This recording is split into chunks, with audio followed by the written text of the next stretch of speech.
le terrain était vraiment difficile. Donc aujourd'hui c'est un derby pour moi, ils vont peut-être faire quelque chose. Ah, et surtout on l'a dit déjà avec l'état du terrain, il va y avoir une contrainte supplémentaire. Le point sur les équipes, on les a vus tout à l'heure, 2 changements pour le Beerschot, aucun pour l'Antwerp par rapport au match de Coupe de Belgique cette semaine. Exactement, donc Fayette qui prend sa place dans la défense centrale. Directement une pression mise sur Denis Odoi, le ballon est récupéré, Verlinden le voici pour un premier centre peut-être. Il rentre, il frappe, oh c'est tendu et ça termine dedans directement. 17 secondes, 16 secondes peut-être la frappe de Timo Verlinden. On parlait de son manque de statistiques, il vient répondre. Plutôt que d'aller dans le ballon, long ballon, regardez la vitesse d'Al Saafi une nouvelle fois, Lamens qui a hésité. Il y a Colassin qui demande le ballon à l'entrée du rectangle, le voici Antoine Colassin, oh le contrôle est manqué, oh le coup du sombrero et puis il loupe son lobe, oh sur le poteau, c'est pas vrai, est-ce qu'il y a pas une main là? Oh la passe complètement folle et elle n'est pas encore terminée. Position pas assez haute pour aller dans le dos de sa défense. Là pour moi, quelle sur passe, ce ballon-là, au lieu de reculer, il peut sortir et aller la chercher. Et la mettre dehors. Et la mettre dehors avec son pied gauche. Quel geste, hein, là c'est bien joué de Colassin qui lobe bien. Et il n'a pas de chance que le ballon tombe sur le poteau. Oh, et là pour moi il y a pénalty. Il y a pénalty. Bien sûr. Il y a pénalty parce que Valencia a le bras absolument pas le long du corps. Sa surface corporelle est augmentée. Il est à un angle qui ne, pour moi, souffre effectivement d'aucune contestation. Et on ne peut pas parler de volontaire ou pas volontaire. Rappelons la règle, c'est vraiment, il augmente sa surface corporelle. On le verra d'ici quelques instants sur quelle caméra ils ont jugé. Honnêtement, live, moi je l'ai vu directement. Après, ça c'est ce qu'on propose à Jan Botterberg. Hein. Donc c'est cette phase-là. Il n'y a personne derrière, mais ça ne doit pas entrer en ligne de compte. Hein. Ouais, ça discute, mais je pense qu'il ne va pas avoir le choix, Jan Botterberg, de donner un penalty pour le Beerschot dans cette fin de première mi-temps. Voilà, confirmé. Oui, c'est déjà presque une victoire pour les supporters. Faut-il encore l'inscrire? C'est le bon moment de le mettre, je vais dire. Pour le Beerschot, certainement. Ce serait une énorme pression pour... et ça se frite là, entre Deman et Al Saafi. Attention de rester bien calme. C'est Henderson qui se présente. Ewan Henderson.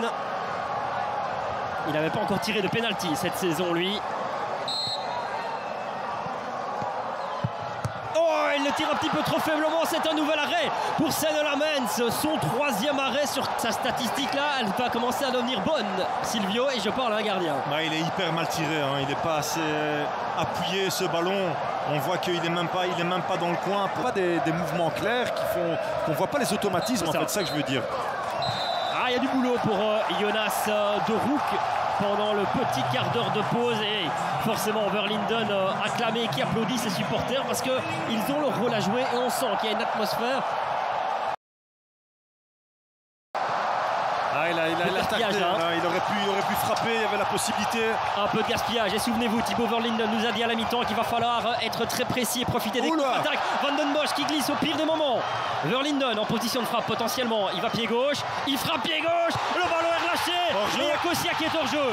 Kosia visiblement est hors jeu, on va vérifier ça. En train de fêter sur le banc et maintenant il le voit seulement. Oui, il vient d'avoir une petite clim, on va vérifier ça évidemment au moment de la frappe de Verlinden, c'est ça qu'on doit regarder.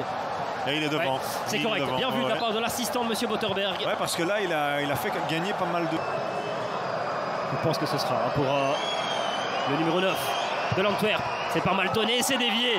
C'est dévié, ça termine dedans. C'est pas de bol pour Shinton qui partait pour avoir ce ballon. La frappe de Thierry n'était pas exceptionnelle, mais des fois, il faut avoir. Non, finalement, Henderson préférera le mettre dans la boîte, comme on le dit. Oh, c'est bien donné, c'est excellemment bien donné, ça traîne et finalement ça va dedans.